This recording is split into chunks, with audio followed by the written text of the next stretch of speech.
আল্লাহু আকবার।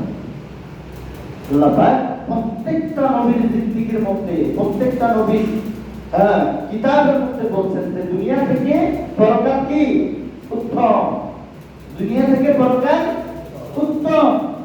এটা শুধু আমাদের নবীর কিতাবে বলা হয় নাই, বরং প্রতিটা নবীর কিতাবে বলা হয়েছে, প্রতিটা নবীর আদর্শের মধ্যে বলা হয়েছে যে সুতরাং দুনিয়া নিয়ে পড়ে থাকলে কোনো কিছু পাওয়া যাবে না, মৃত্যুর পরে দুনিয়া শেষ।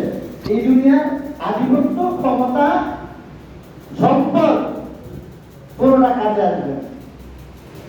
সুতরাং ইয়া আইয়ুহাল্লাযীনা আমানু দুখুলু ফিস-সিলমি কাফা, আসুন সবাই মিলে আল্লাহ তাআলার পবিত্র হুকুমের পুরোপুরি হুকুমের মধ্যে লেগে যায়। তাহলে দুনিয়ার জিন্দেগিতেও কি আসবে? শান্তি আসবে। তারা গবেষণা করতেছে যে দুনিয়ায় এত অশান্তি কেন, কেন এত অশান্তি, আর এই অশান্তি থেকে যদি আমরা শান্তিতে আসতে চাই তাহলে আমাদের কি করতে হবে? তারা 40 জন বিজ্ঞানী গবেষণা করে এই কথা রায় করছে যে আমরা যদি দুনিয়ায় অন্তত শান্তি চাই, পরকালের চিন্তা ভাব, কারণ তারা পরকাল বলতে বিশ্বাস করে না, পরকাল কি করে না, বিশ্বাস করে না। তো দুনিয়ায় যদি আমরা শান্তিতে থাকতে চাই তাহলে যেটা লাগবে সেটা হলো মুহাম্মদুর রাসূলুল্লাহ সাল্লাল্লাহু আলাইহি সাল্লামের জিন্দেগিকে অনুসরণ করা লাগবে। তাহলে রাসূল আরবি সাল্লাল্লাহু আলাইহি সাল্লাম যেভাবে জিন্দেগি চালাইছেন, যেভাবে সাহাবায়ে কেরামদেরকে চালাইছেন, যেভাবে চলছেন, তথা রাসূলের সুন্নাতের মধ্যে যদি আমরা লেগে যাই তাহলে দুনিয়াতে শান্তিতে বসবাস করা যাবে। এই যে দুনিয়ায় শান্তি আমরা চাই না, সবাই চাই দুনিয়ায় শান্তি চাই। কেউ চায় না ঝগড়াঝাটি করতে, চায় না। কেউ চায় না অভাবে থাকতে, কেউ চায় না অসুস্থ হইতে, সবাই দুনিয়ায় ভালো থাকতে চায়। এই জন্যই তো হালাল টাকা কামাই করে, কষ্ট করে কামাই করার পরে বাড়ি যায় জানলাম একজন লোক প্রতিদিন প্রতিদিন দিনে কাজ করে, অন্যের বাড়িতে কাজ করে না, মানুষ বদলি কাজ করে না, ওরকম বদলি কাজ করে সে টাকা পয়সা শোধে লাগায়। মাসে এত টাকা দিতে হয়, এত টাকা নিলে ওরকম সিস্টেম।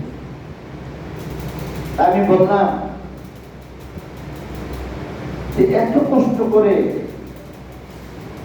দৈনিক কাজ করে হালাল টাকা কামায়, আল্লাহ রাসূল বলছেন এর চেয়ে উত্তম রিজিক আর হতে পারে না, যেটা সে নিজের হাতে কামাই করে খরচ করে খায়। এটা হলো সবচেয়ে উত্তম রিজিক। তো এত কষ্ট করে দিনে, এই যে রাতে দিনের বেলা এই চকের মধ্যে, ক্ষেতের মধ্যে যখন কাজ করে, রোদ আসতে রোদে কাজ করতে হয়, আবার হঠাৎ করে বৃষ্টি আসলে বৃষ্টিতে নিজেই কাজ করতে হয়। যারা রাজমিস্ত্রি কাজ করে তারা কি কোথায় রোদ কোথায় ছায়া এটা চিন্তা করতে পারে? পারে না। বরং যত গরমে পড়ুক তাকে কাজটা করতে হয়, কষ্ট হয় না? এরকম কাজ করার পরে হালাল টাকা এটাকে সুদে লাগাইয়া পুরো হালাল টাকা করতেছে, হারাম করতেছে। এই কথাটা জানে নাকি? পরে এই কথা যখন বললাম, আরো কিছুক্ষণ কথা বললাম, বলার পরে বলতেছে ভাই আমি আজকে থেকে আর খাবো আর এই কাজ করবো। তো পাশে থেকে আরেকজন বলতেছে এটা শুধু তার মুখের কথা, কারণ সে মজা পেয়ে গেছে। কি পেয়ে গেছে? এমন মজা পেয়েছে যে একজন মানুষ দিনে একদিনে কাজ করলে তাহলে সে 700-800 বা 1000 টাকা পাবে, তাহলে সে তো মাস শেষে টাকা দিয়া কাজ না করেই পাইতেছে। কিন্তু এই মজা ছাড়ে গেছে।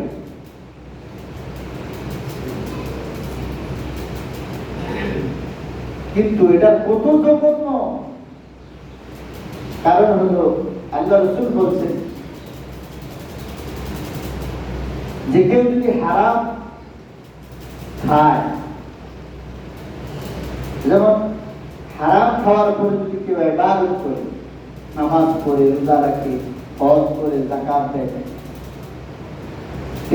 এই যে ভালো কাজগুলো করতেছে, এই ভালো কাজগুলো কোনো কাজে আসবে না। এই ভালো কাজগুলো কোনো কি আসবে না, কাজে আসবে না। কারণ ইবাদত কবুল হওয়ার জন্য, এই যে আপনারা অনেক সময় বলেন হুজুররা কি দোয়া করে, দোয়া তো কবুল হয় না, দোয়া এটা মসজিদের ভিতরে থাকে, বাইরে হয় না। সব দোষ ইমাম সাহেবের হুজুরের, সব দোষ কার?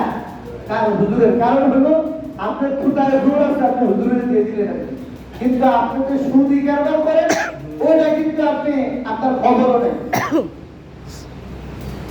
আপনি যে সুদি কারবার করতেছেন, সুদের কারণে যে দোয়া কবুল হয় না, সুদের কারণে যে আপনার উপরে আযাব আসছে, গজব আসছে, আপনি ওটা জানবেন না, আর অথচ বলতেছেন হুজুর একটু দোয়া করেন। তো দোয়া যতই করি এটা কাজ হয় না। কেন কাজ হয় না? কারণ আপনার হালাল, আপনি যা খাচ্ছেন ওটা হালাল না, আপনি যা খাইতেছেন ওটা কিনা হালাল না, এই জন্য দোয়া কবুল হয় না। কিন্তু সব যা দোষ করছে কার করে? সব দোষ হুজুরের। কি দোয়া করছে এটা তো পৌঁছায় না।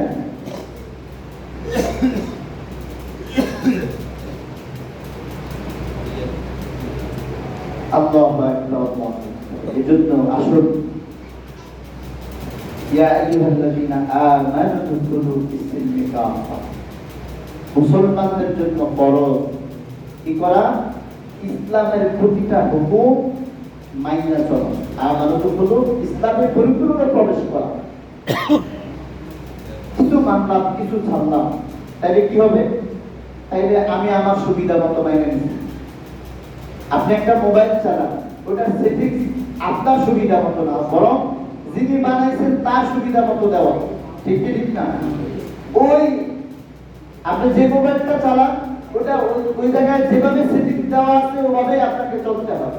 আপনি আরেকটা মোবাইলের সাথে মিলাইবেন, দেখবেন যে ওটা সুবিধা মিলে না। ঠিক কি ঠিক কি ঠিক না? এক একটা আলাদা আলাদা। তার মানে আপনি আপনার মতো এটাকে সেটিং করতে পারেন না, তারা যেভাবে সেটিং করে দিচ্ছে ঠিক ওভাবে।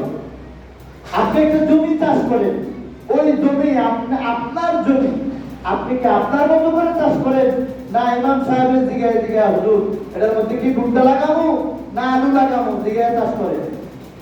আপনার বুঝ মতো আপনি চাষ করেন। ঠিক কি ঠিক না?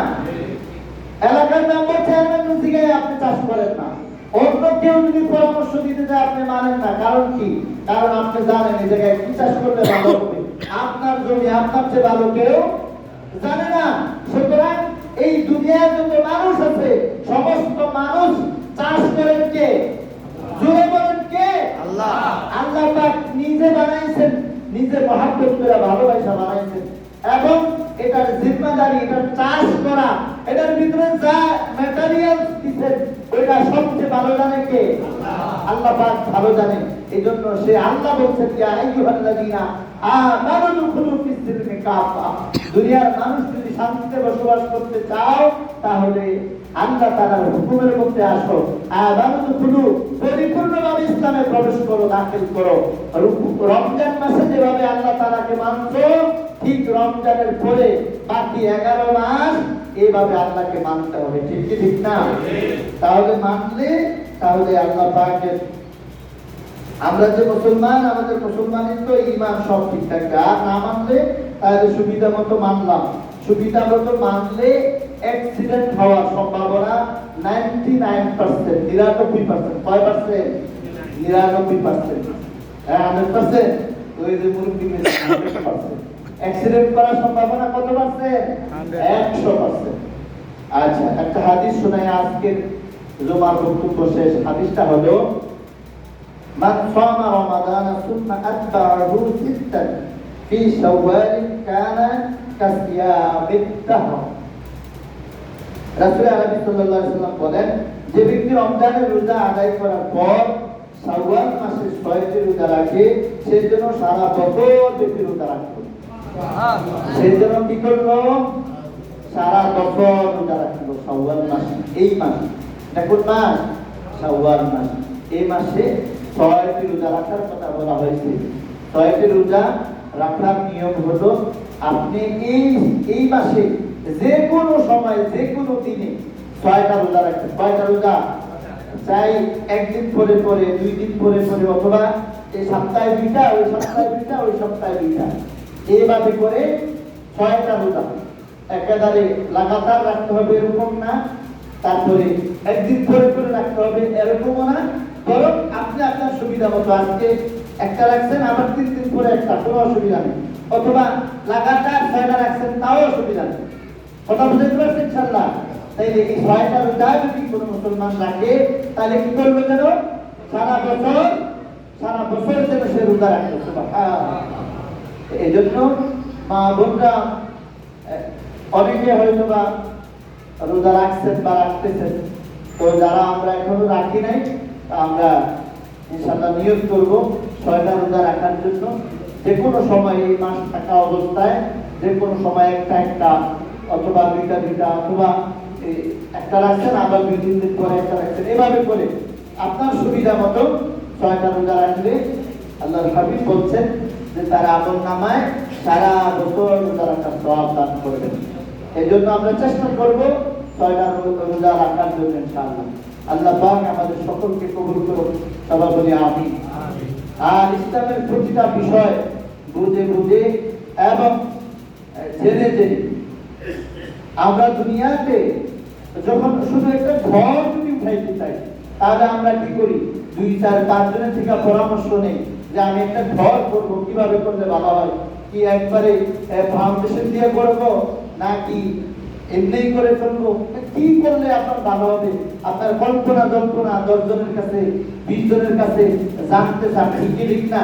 তা আপনি যে ইবাদত করে আল্লাহ পাকের জান্নাতে যেতে চান, সফল হইতে চান, তো এই ইবাদতটা এই হুকুমগুলো মানতে যায় আপনি যেটা জানেন না সেটা আলেমদের কাছে জেনে না জেনে আপনি আমল করবেন, সেটা তো হতে পারে না, ঠিক না?